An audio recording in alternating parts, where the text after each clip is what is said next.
करेले ऐसी सब्जी है कि ये जितनी ज्यादा गर्मी में खाए जाएं उतने ही बेस्ट हैं, क्योंकि एक तो इसके साथ गर्मी दाने नहीं निकलते, दूसरा ये ब्लड को साफ करते हैं। और अगर किसी के चेहरे वगैरह पे दाने हो ना तो करेले खाने से वो भी खत्म हो जाते हैं। अस्सलाम वालेकुम व्यूअर्स, मैं हूं साइदा राशिद और आप सबको अपने YouTube channel food with Saida पे वेलकम कहती हूँ। आज हम करेले की रेसिपी के साथ हाजिर हैं। तो 1 किलो करेले लेंगे और फ्रेश से करेले होने चाहिए। इनका कलर ग्रीन होना चाहिए, जिस तरह के आपको स्क्रीन पे नजर आ रहा है इस तरह का कलर होना चाहिए। ये बिल्कुल अभी फ्रेश है, तो इनका ना छिलका हमने उतार लेना है। तो ज्यादा भी हमने मोटा छिलका नहीं उतारना, बस जो ऊपर इसके डॉट्स बने होते हैं ना दाने वगैरह, उनको उतारेंगे।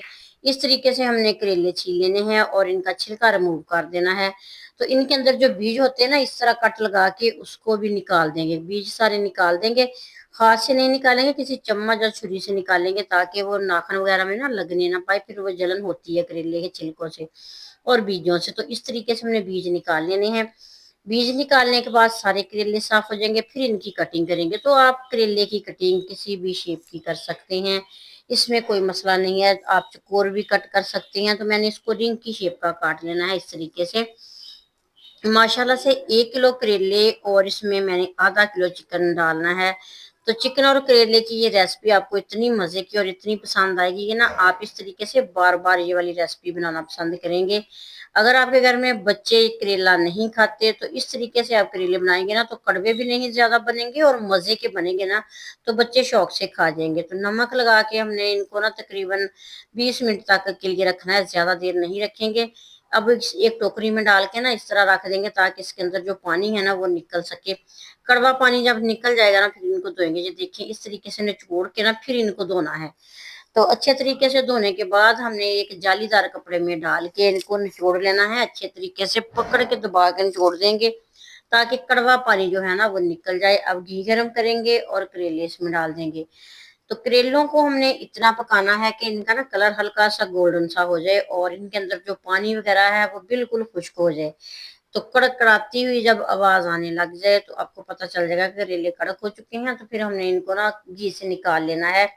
और इस घी को हमने बिल्कुल भी जाया नहीं करना। इसी के अंदर हम दोबारा जो मसाला बनाएंगे ना इनका, इसी घी में बना लेंगे। तो इस तरीके से हल्की आंच पे ना करेले पका लेंगे। इसके अलावा मैंने अपने चैनल पे करेले की काफी सारी रेसिपीज ना अपलोड की हुई हैं, तो आपसे रिक्वेस्ट है कि प्लीज चैनल का विजिट कीजिएगा। आपको इधर से भरे करेले की रेसिपी भी मिल जाएगी और भी काफी सारी करेले की रेसिपीज मिल जाएंगी। और जो व्यूवर्स मेरे चैनल पे न्यू आए हैं उन सबको मैं अपने चैनल पे वेलकम कहती हूँ और आप सबके लिए दुआ करती हूँ कि अल्लाह ताला आपको इसी तरह हिम्मत और तौफीक दे रखे कि मेरी वीडियो देखते रहें और लाइक शेयर जरूर करते रहा करें। तो आप ना शेयर करने में, लाइक करने में थोड़ी सी कंजूसी कर जाते हैं, तो प्लीज ऐसे ना किया करें। आप अगर देखें कि पसे पर्दा हम किस तरीके से वीडियो बनाते हैं तो आप 1 लाइक की बजाय 2 लाइक दें। तो करेले हमने फ्राई करके निकाल लिए। इस घी में अब हमने चिकन डालना है। चिकन धो के मैंने रखा हुआ था, चिकन इसमें ऐड करेंगे और इसको ना फ्राई करेंगे। तकरीबन 2 से 3 मिनट के लिए चिकन फ्राई करेंगे। हल्का सा इसका ना कलर चेंज हो जाएगा ना, तो फिर इसमें प्याज डालेंगे। तो प्याज इसमें 4 मैंने डाले हैं बड़े साइज के। वजन में देखें तो आधा किलो प्याज बनते हैं, वो इसमें शामिल करेंगे। तो प्याज ज्यादा इसलिए डालें कि उसका ही तो मसाला बनेगा, मजे का मसाला बनेगा। बच्चे शौक से खा जाएंगे, घर वाले बड़े भी शौक से खाएंगे और मांग मांग के ये वाली रेसिपी आपसे घर वाले खाएंगे और इतनी मजे की होगी कि तारीफ करेंगे और उंगलियां चाट जाएंगी, जितने मजे के करेले बनेंगे। तो इस तरीके से आप इस रेसिपी को फॉलो करते हुए ये वाली रेसिपी जरूर बनाइएगा। तो एक दफा मेरे कहने पे ना इसको ट्राई जरूर कीजिएगा। तो इस ये आप सोच रहे होंगे ना कि प्याज इसमें डाले हैं तो चिकन ज्यादा पक जाएगा, इसीलिए तो मैंने पहले चिकन को फ्राई किया था कि ये टूटने ना ज्यादा पाए, तो इसकी जो है ना लुक ऐसे ही रहे। प्याज का पानी खुश्क करना है हमें बिल्कुल। जब प्याज का पानी खुश्क हो जाए, हल्का सा ये ब्राउन ब्राउन सी इसकी ना लुक नजर आ जाए, तो फिर इसमें टमाटर डालेंगे। तो टमाटर भी मैंने इसमें तकरीबन 1.5 पाव के बराबर डाले हैं। काफी सारे टमाटर जाते हैं, आप चाहें तो इसमें दही भी ऐड कर सकते हैं।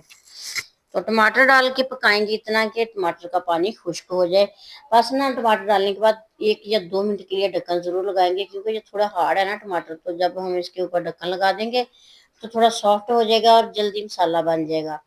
तो इस तरीके से हमने 2 मिनट के लिए ढक्कन लगा दिया। फिर ढक्कन उठा के हमने ना इसमें मसाले डालने हैं, और जो जो मसाले हम इसमें ऐड करेंगे सभी घर में मौजूद होते हैं। अगर आपने इनमें से कोई कम ज्यादा करना है तो वो आपकी मर्जी है। तो इस तरीके से ना हमने जब प्याज और टमाटर को पका लिया, फिर 4 सब्ज मिर्चियाँ काट लगा के डाल देंगे और डंडी समेत इसी तरह डालेंगे। तो ये वाली सब्ज मिर्चियाँ ना बहुत मजे की बन जाएंगी, जब मसाले के अंदर पकती जाएंगी तो ये बहुत मजे की बन जाएंगी। तो जब इसका पानी खुश्क हो जाए, इसी में हमने ना डाल देना है कुटी लाल मिर्च, पिसी लाल मिर्च, हल्दी पाउडर, नमक और जीरा पाउडर। बस यही मसाले जो हैं हमारे मेन मसाले हैं, यही इसमें डालेंगे और यही काफी होंगे। तो नमक हम इसमें थोड़ा कम डालेंगे, क्योंकि करेले को नमक लगा के ना धोया था, तो इसलिए नमक थोड़ा कम ही रखेंगे। बाद में चेक करने के बाद इसमें नमक डालेंगे। आप सारे मसाले अपने टेस्ट के हिसाब से कम ज्यादा कर सकते हैं। तो इस तरीके से इनकी बुनाई कर लेंगे। पानी बिल्कुल भी नहीं लगाएंगे, क्योंकि प्याज और टमाटर का पानी काफी है कि इसका मसाला बन सके। तो इस तरीके से हमने मसाला तैयार कर लेना है। आपको अगर वीडियो अच्छी लगी ना तो अपने फैमिली मेंबर्स और फ्रेंड्स तक ना ये वाली रेसिपी जरूर भेजिएगा, क्योंकि वो भी इस रेसिपी से फायदा उठा सकें। तो मजे की रेसिपी बनाने के लिए, चटपटी करारी रेसिपी बनाने के लिए मेरे चैनल का विजिट जरूर कीजिएगा। तो फ्राई किए हुए करेले इसमें डालेंगे और 2 से 3 मिनट के लिए इनको पकाएंगे, बुनाई करेंगे। जब भी हमने करेले पकाने हैं, इनकी बुनाई करनी है, इनको फ्राई करना हो या इनको पकाना हो, तो ढक्कन ज्यादा देर नहीं इसके ऊपर लगाना, क्योंकि ढक्कन लगाने से जो कड़वी भाप बनती है ना वो करेले के अंदर चली जाती है। तो फिर इस तरीके से करेले ना कड़वे बनते हैं। ये भी एक टिप है, आप इसको याद रखिएगा। सिर्फ करेले पे हमने ढक्कन तब देना है जब हमने इसको ना दम लगाना है। दम के बाद फिर तो हमने ढकना इसके ऊपर लगाना ही होता है, लेकिन पकाते दौरान हमने इसमें बार बार ढक्कन ज्यादा नहीं लगाना। तो एंड पे धनिया डाल के डिश आउट कर लेंगे। तो इस तरीके से ये करेले की रेसिपी इतनी शानदार, इतनी मजे की बनेगी ना, तो आप भी बना के खुद ही आपको इतनी अच्छी लगेगी, इतनी मजे की लगेगी कि आप बार बार इस तरीके से करेले बनाने पसंद करेंगे। अल्लाह ताला से मेरी यही दुआ है कि अल्लाह ताला आप सबको अपनी हिफ्ज़-ओ-मान में रखे और आप सबके रिज़्क में और हमारे रिज़्क में इजाफा करे। और बकरा ईद आने वाली है, तो सबको मेरी तरफ से एडवांस में बकरा ईद मुबारक। और ये वाली रेसिपी करेले और चिकन की आप बीफ या मटन के साथ भी बना सकते हैं। इसी तरीके को फॉलो करते हुए आप मटन बीफ के साथ भी करेले बना सकते हैं इसी तरीके से। तो वीडियो अच्छी लगे तो प्यारा सा कमेंट भी करते जाइएगा। और आप सबसे फिर से रिक्वेस्ट करती हूँ कि प्लीज चैनल को सब्सक्राइब जरूर करना है आपने, और वीडियो को लाइक शेयर करना भी नहीं भूलना। कंजूसी नहीं दिखानी, तो खुले दिल से लाइक कीजिएगा, शेयर कीजिएगा और दुआओं में याद रखिएगा। नेक तमन्ना और नेक दुआओं के साथ अल्लाह ताला आप सबको ही अपने हिफ्ज़-ओ-मान में रखे और मुझे दीजिए इजाज़त। नेक तमन्ना और नेक दुआओं के साथ अल्लाह हाफिज।